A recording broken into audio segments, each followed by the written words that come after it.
নাফ নদীতে কোস্টগার্ড বিশেষ অভিযান চালিয়ে কোটি টাকা মূল্যের ৭৫,০০০ পিস ইয়াবা সহ দুজন ইয়াবা পাচারকারীকে আটক করেছে। এ সময় একটি ট্রলারও জব্দ করা হয়। মঙ্গলবার দুপুরে গোপন সংবাদের ভিত্তিতে টেকনাফ সদরের বড়ইতলী ও নাইট্যংপাড়াস্থ নাফ নদীতে অভিযান চালিয়ে ইয়াবা সহ তাদেরকে আটক করা হয়। বুধবার সকালে গণমাধ্যমে এসব তথ্য নিশ্চিত করেছেন কোস্টগার্ডদের মিডিয়া কর্মকর্তা লেফটেন্যান্ট কমান্ডার সিয়ামুল হক।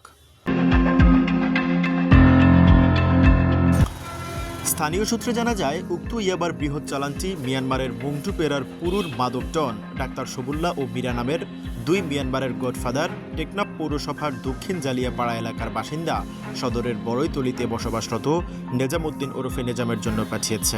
তার বিরুদ্ধে মাদক, মানব পাচার সহ প্রায় ১ ডজন মামলা রয়েছে। তাকে গ্রেপ্তারপূর্বক আইনের আওতায় নিয়ে আনা না হলে বড়ইতলী, নাইট্যংপাড়া ও জালিয়াপাড়া এলাকা মাদক ও মানব পাচার বন্ধ হবে না। তার ভয়ে এলাকায় কেউ মুখ খোলে না। তার রয়েছে একটি সন্ত্রাসী বাহিনী। প্রতিদিন রাতে তার নেতৃত্বে বিভিন্ন সীমান্ত পয়েন্ট দিয়ে বাংলাদেশে মাদক নিয়ে আসা হয়। তাই তাকে দ্রুত গ্রেপ্তারপূর্বক আইনের আওতায় নিয়ে আসার জোর দাবি তুলেছে স্থানীয় সচেতন মহল ও এলাকাবাসী।